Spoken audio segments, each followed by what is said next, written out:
નમસ્કાર, આપ જોઈ રહ્યા છો સ્પાર્ક ટુડે ન્યૂઝ। થરાદ તાલુકા કિસાન સંઘ સંઘર્ષ સમિતિ દ્વારા યુરિયા ખાતરના યોગ્ય વિતરણ અંગે આવેદનપત્ર પાઠવ્યું। થરાદ તાલુકાની કિસાન સંઘ સંઘર્ષ સમિતિ દ્વારા સરહદી વિસ્તારોના ખેડૂતોને યોગ્ય પ્રમાણમાં અને સમયસર યુરિયા ખાતર મળી રહે તે માટે સંબંધિત અધિકારીઓને આવેદનપત્ર આપવામાં આવ્યું હતું।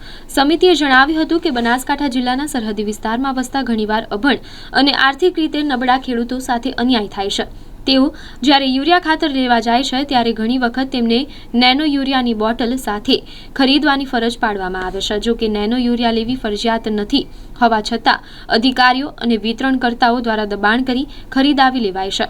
એક બોરી યુરિયા ખાતર લેતી વખતે નાના ખેડૂતોને નેનો યુરિયા લેવાની શરત મૂકવામાં આવે છે, જે તેમને માટે આર્થિક અને માનસિક બોજરૂપ છે।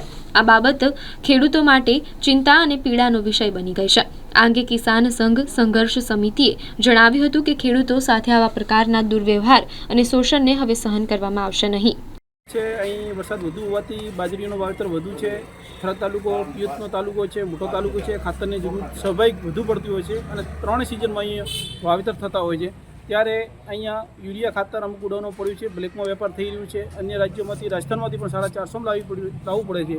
તો યુરિયા સાથે સાથે એક બીજો પણ પ્રશ્ન છે કે વેપારીઓને ઉપરથી એમની સાથે યુરિયાના નેનો યુરિયાના ડબલા અથવા અન્ય ખાતર આપે છે અને એ વેપારીઓ અહીંયા ખેડૂતોને આપવા માટે મજબૂર બને છે અને એમની સાથે રકઝક અને માથાકૂટ થાય છે। દિન પ્રતિદિન આવા પણ મેસેજો મળતા રહે છે, જેથી કરીને વેપારી અને ખેડૂતોની અંદર ઘણી બધી નારાજગી છે। એના લઈને અમે આજે આવેદનપત્ર આપ્યું છે। તો સાહેબ શ્રીને વિનંતી કે જે ગોડાઉનોમાં 2 નંબરનું યુરિયા પડ્યું છે એનો નિકાલ કરવામાં આવે, સાથે જે વસ્તુ આપવામાં આવે છે એને પણ બંધ કરવામાં આવે અને સમયસર ખેડૂતોને યુરિયા આપવામાં આવે। એ બાબતમાં આજે અમે કિસાન સંઘર્ષ સમિતિ સાથે આવેદનપત્ર સાહેબશ્રીને સોંપ્યું છે। જી થાનાજી, જો અત્યારે 2 નંબરનો યુરિયા જે પડ્યો છે અને એના ઉપર કાર્યવાહી કરવામાં નહીં આવે તો તમે શું કરવામાં? જો આગામી 2 નંબરનું યુરિયા પડ્યું છે અને એને નિર્ણય લેવામાં નહીં આવે તો અમે જાતે જોડે જઈ એમનું ગોડાઉન ખોલી અને ખેડૂતોની અંદર જે બજાર ભાવથી યુરિયાનું દુકાનદાર જોડે વિતરણ કરાવીશું। નહીં તો કાયદેસરની ખેતીવાડી અધિકારીશ્રીને એમની ફરિયાદ કરીશું અને આગળનું કામ ખેતીવાડી અધિકારીશ્રીને કરવાનું હોય છે, એમને જોડે રાખીને કરીશું। એ નહીં કરે તો મીડિયાનો સાથે લઈ અને પણ યુરિયાનો અમે જે તે ખેડૂતોને વિતરણ કરીશું। આજે પ્રાંત સાહેબને તમામ ખેડૂતો વતી આવેદનપત્ર આપ્યું છે। ખરીફ સિઝનમાં યુરિયા ખાતરની ખૂબ તંગી આવી છે। ખેડૂતો જ્યાં ત્યાં યુરિયા ખાતર માટે ફાંફા મારે છે। બનાસકાંઠામાં યુરિયા ખાતરનો 40,000 મેટ્રિક ટનની જરૂરિયાત હોય છે। એની સામે જૂન મહિનામાં એક પણ બેગ ફાળવણી કરવામાં નથી આવી અને જુલાઈમાં ફક્ત ને ફક્ત 10,000 થી 12,000 ટનનો યુરિયાની ફાળવણી કરી છે। એની સામે ઘણી બધી ઘટ છે।